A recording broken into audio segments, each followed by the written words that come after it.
Hello guys, কেমন আছো সবাই? আশা করি সবাই ভালোই আছো। অনেক দিন পর আমি চলে এলাম একটি ভিডিও নিয়ে।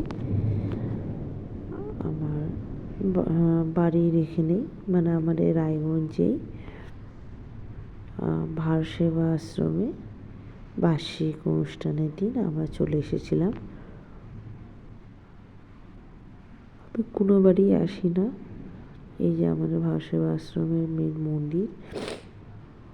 তো এবার আমার বোনও বললো আয়, যেহেতু ওর বাড়ির পাশেই এটা হয়, এই জন্য ও ডাকলো যে আয় দিদি, ঘুরে যা, দেখে যা, খুব ভালো হয়। আর 3 দিন ব্যাপী হয়। তো আমি এই লাস্টের দিন এসেছিলাম। এখানে বিশাল বড় যজ্ঞ হয়। এই যজ্ঞ আমি কোনোদিনও দেখিনি। বিশাল বড়, মানে যজ্ঞকুণ্ডটাকে আমি দূর থেকে ভিডিও করছি, কে কতখানি দেখতে পাচ্ছ বুঝতে পারছি না। এই দেখো সামনে সবাই বসে আছে। এই যে যজ্ঞকুণ্ডতে যজ্ঞ শুরু হয়ে যাবে।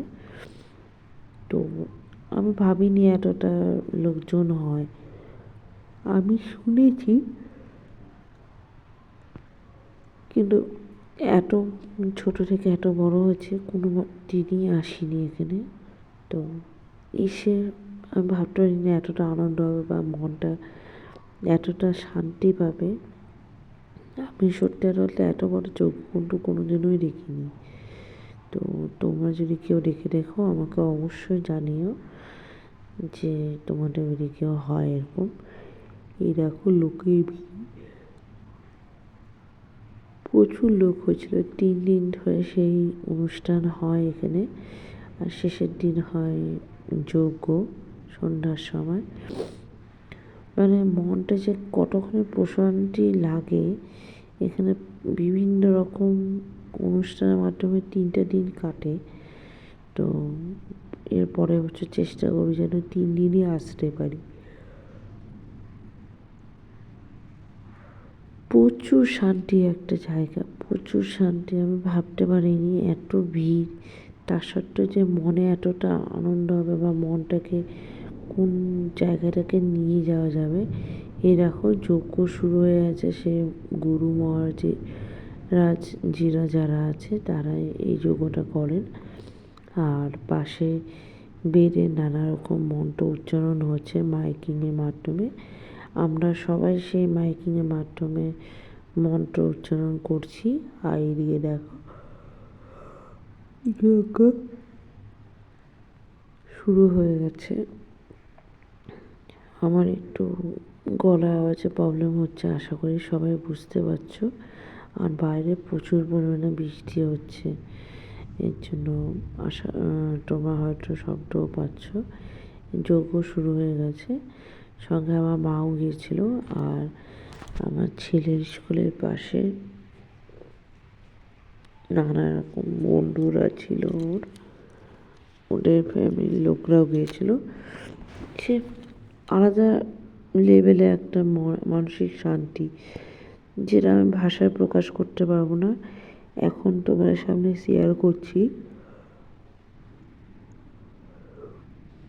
যে মনে হচ্ছে যে আমি এই যুগে নেই, আমি ওই যুগে। এত বড় একটা যজ্ঞকুণ্ডতে যজ্ঞ হচ্ছে, নানা রকম বেদের মন্ত্র উচ্চারণ হচ্ছে, এই নানা রকম ঘণ্ট বাজছে, শঙ্খ বাজছে, মায়েরা সবাই উলুধ্বনি দিচ্ছে। যার সাইডে যে যেমন করে পাচ্ছে নিজে মনোকামনা করছে। সবাই বলে যে এখানে যে যেমন মনোকামনা করে তাদের মনোকামনা পূরণ হয়। আর কাউকে সামনে যেতে দেওয়া হচ্ছে না যেখানে যজ্ঞ হচ্ছে, কারণ কি প্রচুর বড় যজ্ঞকুণ্ড শুরু হয়েছে।